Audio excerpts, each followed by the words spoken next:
Hinawakan niya ako sa balikat, pabewang hanggang sa balakang. Kinikis-kiss niya ng konti. Takot ka pero wet ka na. Nakuha ng boss ko ang virginity ko sa condo ng circle of friends namin. Hindi siya planado talaga. Pero parang ng mga time po kasi na magkikita-kita kami since may bagong condo yung friend namin. So, balak po talaga namin, magpapalit kami konti na parang, ay, busy pa kasi ako. Pero ang balak lang namin is magsasabay lang po kami papunta dun sa condo. Nakainom po kami noon. Magkakasama kami, then bigla po siya nag-message sa akin sa isang app. Akin ka, diba? Gumanon siya. Ako naman oo. Eh di sasakay na ako sa passenger seat. Bigla po niya sinabi, sa likod ka. Gumanon siya. So ako naman, sisunod naman po ako. Tapos sumunod din siya sa likod.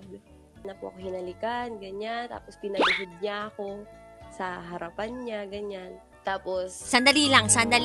Siyempre, gusto lang namin i-visualize para maintindihan lang namin kung gaano kalaki yung space na meron kayo, ha? Kasi inisip ko, paano ka nakaluhod? Yes! Nagulat din ako. Maluwag po yung space niya talaga. Like, inurong niya pa yung dun sa may passenger seat para mas lumuwag yung pwesto ko. So, kulang na lang talaga kama, ganun. Yung pagkakapark ba ng sasakyan, nasa pader yung mismong front?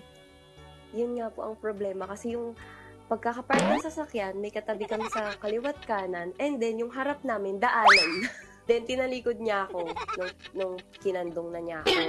Hinawakan niya ako sa balikat, pabewang hanggang sa balakang. Tapos sabi niya, ang ganda talaga ng katawan mo. Sabi wow! Ayoko po kasi sabi nila masakit. Sabi ko.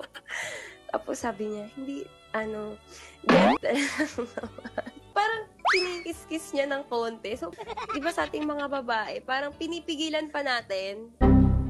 Sabi niya, takot ka pero wet ka na. Okay, hindi ko naman control na ang dating sa akin, ayoko, pero inaantay kong ipasok. Nung pinasok niya pala, yung batuta niya, sinamahan niya pa ng daliri niya. Sarap manood ng radyo, no? Ginawa mo na talagang bisyo ang panonood sa amin, no? Umabot ka na rito, eh. Kaya kung gusto mong tuloy-tuloy pa ang tawanan, iyakan at kiligan, aba, i-like mo na ang video na ito. At mag-comment ka na rin, kabisyo. I-hit mo na rin ang notification bell para updated ka sa mga